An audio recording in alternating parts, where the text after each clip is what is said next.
Ibu dari Desa Siluman yang saya hormati, panitia yang saya hormati, terima kasih banyak atas kesempatan hari ini, pagi ini. Tadi Pak Asep mengatakan bahwa 10 menit, saya juga bingung bagaimana ini memanfaatkan 10 menit untuk menyampaikan materi ini. Tetapi mudah-mudahan pokok-pokok pikirannya nanti bisa kita sampaikan dan nanti akan kita lebih elaborasi lebih lanjut di dalam diskusi, begitu ya Pak Asep ya. Izin sudah terlihat belum ininya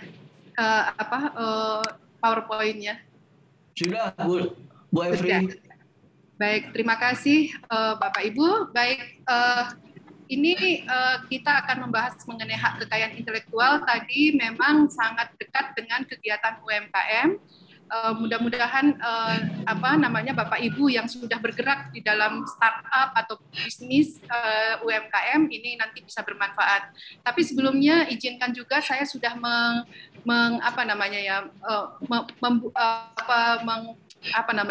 mengklik di kolom chat tentang Google Drive. Kalau berkenan Bapak Ibu boleh mengisinya. Ini bagian juga dari kegiatan untuk pengangkatan UMKM melalui hak kekayaan intelektual. Baik Bapak Ibu, kita mulai dengan istilah hak kekayaan intelektual itu sendiri, yaitu hak kekayaan dan intelektual. Kalau kita lihat dari terminologinya, maka hak itu adalah registrasi. Kalau di dalam konteks hak kekayaan intelektual ini adalah sesuatu yang sangat hukum sifatnya. Maka tadi Pak mengatakan bahwa pengabdian masyarakat ini adalah haknya Desa Siluman, maka itu adalah sesuatu yang menjadi hal yang bisa diperoleh oleh Desa Siluman. Begitu juga dengan hak kekayaan intelektual, maka ini merupakan hal yang bisa diperoleh oleh orang nanti yang menghasilkan kekayaan intelektual. Jadi yang diperlukan adalah melakukan registrasi. Setelah registrasi dilakukan, maka ada atau penegakan bagi siapa yang melanggar dari hak kekayaan intelektual itu bisa dilakukan upaya hukum. Nah, yang hak itu adalah kekayaan intelektual. Itu saja aset, intelektual itu dari hasil pemikiran manusia. Jadi segala sesuatu dari hasil pemikiran manusia yang bisa menghasilkan kekayaan atau uang gitu ya Bapak Ibu ya, maka itu bisa menimbulkan hak. Ini sebetulnya banyak sekali di sekeliling kita, mau kacamata, HP, bahkan cangkir dan kopi juga bisa menjadi hak kekayaan intelektual. Jadi sebetulnya kita dikelilingi oleh barang-barang yang sangat erat kaitannya dengan hak kekayaan intelektual. Kenapa hak kekayaan intelektual ini diberikan? Karena memang kita ingin mendorong penelitian dan pengembangan atau research and development yang bisa menjadi aset dan kemudian itu diberikan reward dan karenanya akan mendorong lagi penelitian dan pengembangan lebih lanjut. Jadi memang inti hak kekayaan intelektual itu adalah untuk mendorong penelitian dan pengembangan. Karena itu maka kita sudah sampai pada tahap teknologi seperti sekarang ini yang disebut-sebut dengan revolusi industri 4.0. Bapak Ibu, kita bisa bertemu dengan di secara online itu adalah karena dorongan bahwa kita memerlukan instrumen atau media di mana kita tetap bisa berkomunikasi walaupun tidak berkerumun. Nah, jadi COVID-19 ini juga sebetulnya memberikan kontribusi terhadap kegiatan penelitian dan pengembangan. Banyak sekarang ini kita lihat inovasi-inovasi ya mengenai masker. Mudah-mudahan juga ada Bapak Ibu yang di Desa Siluman yang sudah memproduksi masker. Masker itu kita lihat berbagai macam modelnya. Semuanya menggunakan menggunakan dasar atau basis pemikiran bahwa untuk memberikan kesehatan maksimal kepada pemakainya. Dan ini karenanya merupakan salah satu bukti bahwa hak kekayaan intelektual itu sangat dekat dengan kita. Nah, tetapi di dalam hak kekayaan intelektual itu tidak hanya hak ekonomi saja yang tadi disampaikan, ada hak moral. Hak moral ini adalah hak tetap mengakui si penghasil kekayaan intelektual untuk tetap diakui di dalam dokumen-dokumen hak kekayaan intelektual. Nanti kalau misalnya kebetulan bekerja sama dengan atau bekerja di perusahaan gitu menghasilkan hak kekayaan intelektual, maka Bapak Ibu penghasilnya itu tetap memiliki hak untuk disebutkan namanya di dalam dokumen hak kekayaan intelektual, walaupun mungkin hak ekonominya sudah beralih kepada pihak lain. Nah, itu hak moral. Kemudian saya akan coba agak cepat saja dengan beberapa lingkup dari haki, yaitu sebetulnya kita mengatakan ada 7 jenis haki, tetapi secara garis besar kita bagi menjadi 2, yaitu hak cipta dan hak industri. Hak cipta nanti kita akan review sedikit apa itu, tetapi hak industri ini yang paling sering yang berdekatan dengan UMKM, ada di dalamnya paten, merek, di dalam merek itu nanti ada indikasi geografis, rahasia dagang, desain industri, desain tata letak sirkuit terpadu, dan perlindungan varietas tanaman. Nah, yang paling sering memang ada paten dan merek, tapi saya berharap juga karena Desa Siluman itu yang sangat sentra agraris ya, sentra pertanian, mungkin ada nanti perlindungan varietas tanaman potensial dari Desa Siluman. Tadi 7 jenis itu kira-kira apa saja yang dilindunginya. Jadi kalau kita bicara mengenai hak cipta, kita bicara mengenai karya intelektual di bidang ilmu pengetahuan, seni, dan sastra. Jadi kalau kita bicara tarian, kemudian lukisan, itu adalah hak cipta hakinya. Kemudian kalau teknologi, ya teknologi mesin pemotong padi misalnya begitu ya. Nah, itu kita masuknya bicaranya mengenai paten. Ini ada 2, paten dan paten sederhana. Bukan dipateni ya, paten dan paten sederhana. Kemudian yang ketiga itu untuk tanda atau simbol yang digunakan di dalam perdagangan, kita menggunakan jenis hakinya merek. Jangan ada nanti mereknya mau saya patenkan, bukan patennya. Mereknya mau saya patenkan. Berbeda. Kalau paten untuk teknologi, kalau merek adalah untuk tanda atau simbol yang digunakan dalam perdagangan. Nah, Indonesia ini juga ada potensi untuk menggunakan indikasi geografis. Ini keterkaitan dengan kondisi geografis. Saya tidak tahu di Desa Siluman ada nggak ya produk-produk yang khas Desa Siluman. Nah, nanti kalau misalnya ada, kami dari PMH UP nanti bersedia untuk mengurus dan memproses kalau ada nanti indikasi geografis. Contohnya misalnya seperti ini ubi cilembu. Nah, itu kan ubi cilembunya. Jadi karena itu bisa kita daftarkan sebagai produk indikasi geografis dari Desa Siluman. Mudah-mudahan nanti di dalam diskusi muncul ada 2 atau 3. Kalau produk dari Desa Siluman. Kalau Bogor misalnya terkenal dengan talas Bogornya gitu. Nah, mudah-mudahan seperti itulah Bapak Ibu. Kemudian untuk bentuk itu berarti kita bicara mengenai perlindungannya desain industri. Ya, bentuk HP, bentuk kacamata dan seterusnya. Kalau elektronik, HP Bapak Ibu itu tidak akan bekerja kalau tidak ada fungsi elektronik di dalamnya, maka ini bisa dilindungi dengan desain tata letak sirkuit terpadu.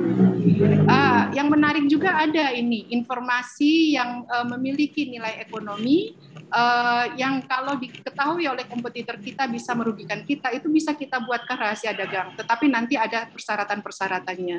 Dan yang terakhir, varietas tanaman yang baru itu ya bisa menjadi kita lindungi dengan perlindungan varietas tanaman padi yang bisa dipanen menjadi 4 kali setahun misalnya, atau varietasnya lebih banyak gulirnya begitu. Nah, itu bisa kita lindungi dengan perlindungan varietas tanaman. Ini undang-undangnya saya skip saja. Jadi hak cipta itu tadi sudah saya sampaikan berkaitan dengan ilmu pengetahuan dan seni dan sastra. Saya mau mengambil kesempatan ini untuk bicara mengenai batik. Mudah-mudahan juga ada ya batik yang diproduksi di Desa Siluman. Nah, saat ini batik itu bisa dilindungi oleh Undang-Undang Hak Cipta atau dilindungi hak cipta. Tetapi batik yang dilindungi hak cipta itu adalah baru sebatas batik-batik pola-polanya saja. Nah, kita memang sedang berjuang untuk melindungi juga batik-batik tradisional, ya, karena batik tradisional ini merupakan kekayaan budaya Indonesia yang perlu dilindungi juga. Saat ini ada namanya perlindungan pengetahuan tradisional yang sedang dirumuskan untuk bisa disetujui. Jadi nanti masuk ke bagian ini. Tetapi intinya kalau batik kita untuk corak-coraknya bisa dilindungi melalui hak cipta. Ini jangka waktu perlindungannya selama hidup dari si pencipta plus 70 tahun. Jadi karenanya kalau anak cucu pun bisa menikmatinya begitu ya. Jadi karena itu bisa dilakukan dan ini tidak perlu daftarkan. Nanti pendaftaran hanya sifatnya notifikasi. Ini beberapa contoh hak cipta yang biasa dimunculkan di dalam kegiatan UMKM. Lukisan-lukisan di atas topi atau pola-pola tenunan, dan kemudian di dalam tas juga bisa pola-pola tenunan. Ini merupakan bisa menjadi sebuah hak cipta. Berikutnya mengenai merek itu tadi simbol atau tanda yang digunakan di dalam produk atau bisnis Bapak Ibu. Ini contoh-contoh beberapa merek yang terkenal ya. Yang penting adalah harus ada unsur pembeda. Nah, ini di dalam kasus ini kita lihat unsur pembedanya tidak terlalu terlihat karena dia menggunakan warna sama, desain covernya sama, packagingnya sama gitu ya. Kalau orang nanti mengambil kan karena kalau beli rokok ya, kalau misalnya di display ini kemungkinan kelirunya ini bisa 99% ini karena tidak terlalu beda ininya. Nah, ini tidak bisa diberikan merek. Begitu juga beberapa yang memiliki kemiripan itu akan menjadi masalah di kemudian hari. Nah, penting bahwa di dalam bisnis Bapak Ibu itu sebetulnya peluang untuk menggunakan merek itu terbuka lebar, terbuka luas. Ini beberapa contoh merek lokal yang sukses dan karenanya sayang sekali kalau produk-produk Bapak Ibu sudah masuk ke pasar gitu ya, tetapi dilengkapi dengan merek. Nah, ini nanti kalau memang ada kemungkinan untuk pendaftaran merek, nanti kami juga bisa bantu dari PMIH UP Pancasila ya Pak ya. Jadi itu bisa di ini. Nah, ini yang terakhir kemarin ada permasalahan penggunaan merek terkenal di dalam produk lokal. Tapi walaupun itu sudah sudah ada putusan yang memang bisa menggunakan dengan alasan-alasan bahwa ini adalah dua hal yang berbeda. Nah, ini yang memang perlu diperhatikan. Jangan sampai nanti di ujungnya ada permasalahan hukum ini, seperti like ini seakan-akan mendekati Nike, Adinda mendekati Adidas dengan susunan dan komposisi warna, bentuk yang hampir sama sehingga tidak begitu jelas daya pembedanya. Nah, ini yang kita tidak perkenankan. Seperti tadi gunakanlah yang seperti ini, lokal, kecil, tetapi punya kekuatan mereknya. Itu ya Bapak Ibu ya untuk merek. Kemudian untuk indikasi geografis. Ini indikasi geografis tadi mungkin semua daerah memiliki produk lainnya. Nah, seperti misalnya apel Malang, dan ini ada songket Palembang kemarin dimasukkan ke dalam indikasi geografis gitu ya, untuk bisa didaftarkan karena mereka mengatakan bahwa unsur indikasi geografis itu ada pada pewarnaan lokalnya, termasuk juga kopi Toraja. Tadi saya juga bilang ada ubi lembu, ubi beras Cianjur gitu ya. kemudian ada tadi Talas Bogor. Nah, itu indikator gratis. Selanjutnya ada paten. Paten tadi di bidang teknologi ada paten dan ada paten sederhana. Nah, kalau kita lihat paten itu memang bisa menghadirkan alat-alat yang kita kenal hari ini, dari telepon ke HP gitu ya, dari kamera awal gitu menjadi kamera yang sudah dilekatkan ke dalam HP juga, komputer. Sekarang ini saya lagi menggunakan laptop dan komputer laptop saya yang mengeluarkan atau menyampaikan image saya kepada Bapak Ibu. Ini merupakan teknologi yang semua proses ini bisa diajukan patennya. Nah, beberapa contoh paten sederhana, mudah-mudahan nanti juga ada di tempat Bapak Ibu. Ini seperti misalnya pertama ini alat penyortir buah. Jadi kalau Bapak Ibu memanen buah jeruk misalnya, itu ukurannya berbeda-beda. Nah, ini diciptakan, dimasukkan ke sana, nanti masuk ke dalam wadah-wadah yang sesuai dengan ukuran langsung, sehingga tidak perlu disortir secara manual dengan tangan. Itu alat penyortir buah. Ini alat pengganti bohlam yang kita kenal ya, jadi tidak perlu ambil tangga dan seterusnya, cukup dari bawah diputar dan kemudian kita ganti. Nah, atau obat-obat herbal. Saat ini banyak sekali obat herbal yang ditawarkan ya, untuk kesehatan, meningkatkan imun, mencegah COVID gitu ya, dan sebagainya. Itu juga bisa menjadi paten sederhana kalau nanti fungsinya itu terbukti. Jadi yang paling penting ketika obat herbal itu untuk dipatenkan adalah fungsinya tadi, meningkatkan imun. Itu harus bisa dibuktikan secara klinis. Atau tadi mencegah virus misalnya, itu juga harus dibuktikan secara klinis. Tetapi tadi tidak semua penemuan di bidang teknologi itu bisa dipatenkan. Dia harus memiliki 3 syarat ini. Syarat baru, mengandung langkah inventif, dan dapat diterapkan dalam industri. Nah, ini contoh salah satu hasil dari penggunaan sumber daya alam lokal. Ini adalah penghapus stain atau noda secara instan yang dikembangkan oleh anak-anak muda ini, mahasiswa, yang diambil dari kulit pisang.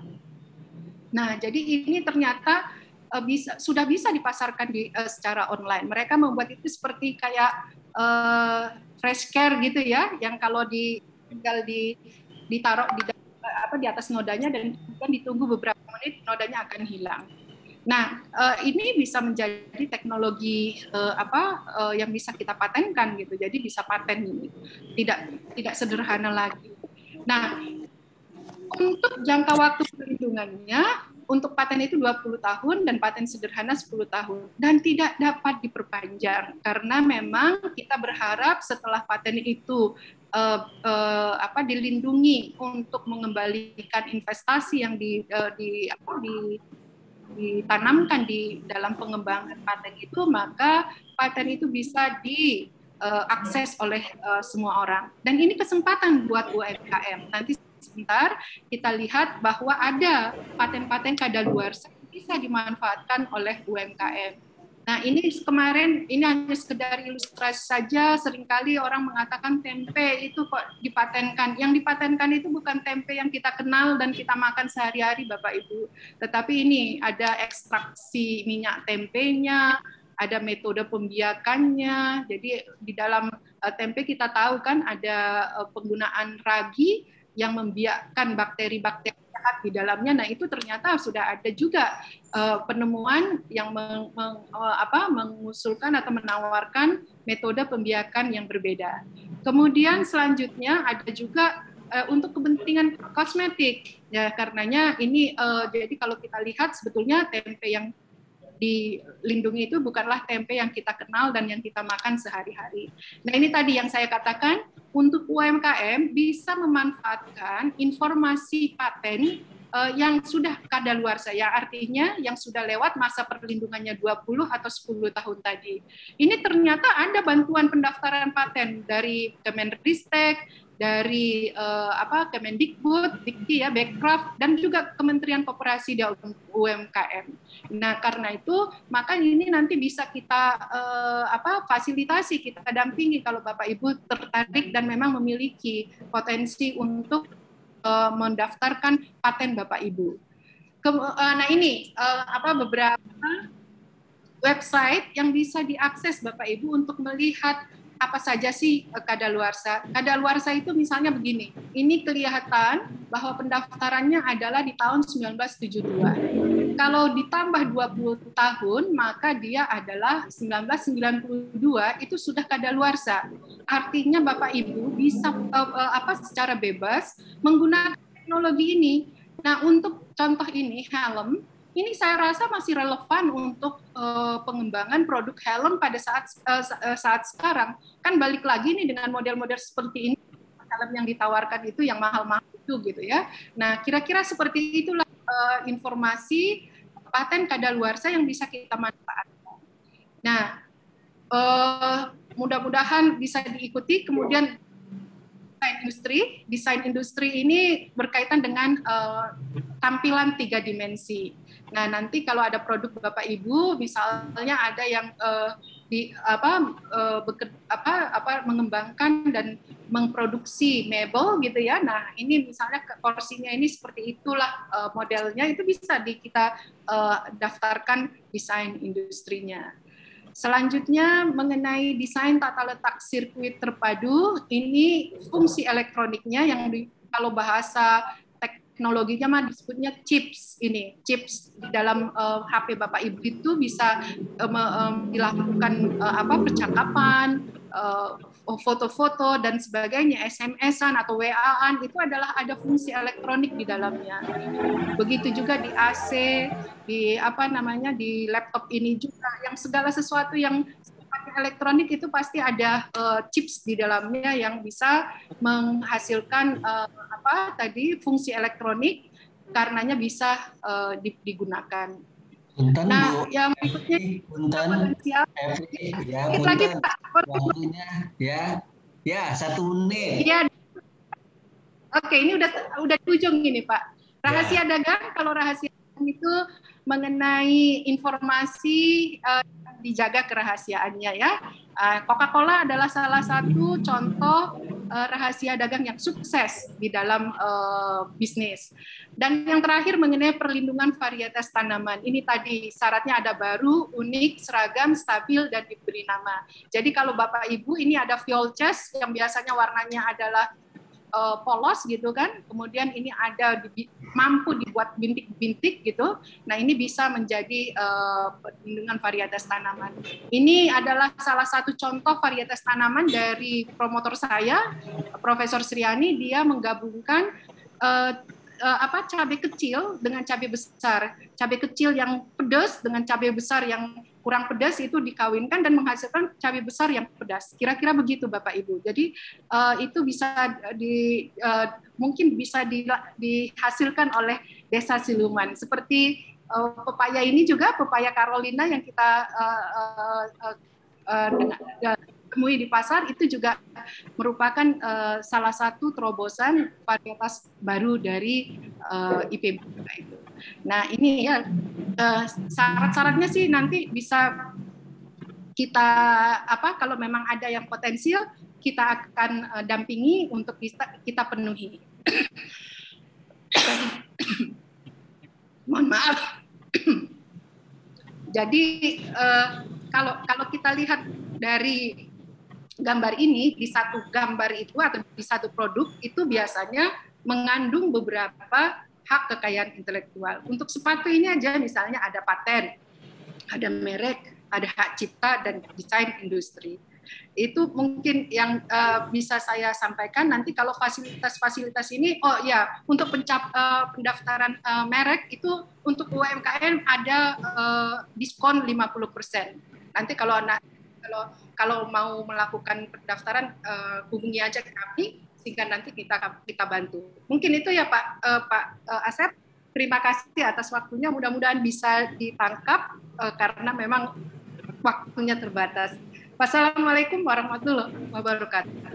Waalaikumsalam. Ibu Dr. Efridani telah lengkap semuanya untuk membicarakan tadi hasil-hasil yang diusahakan oleh Desa Siluman.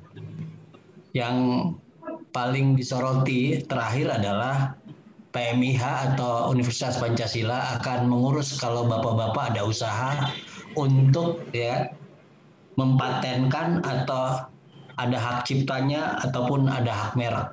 Ada 3 hal tadi, hak cipta, hak paten, hak merek. Kalau hak terkait dengan karya-karya sastra dan ilmu pengetahuan, ya.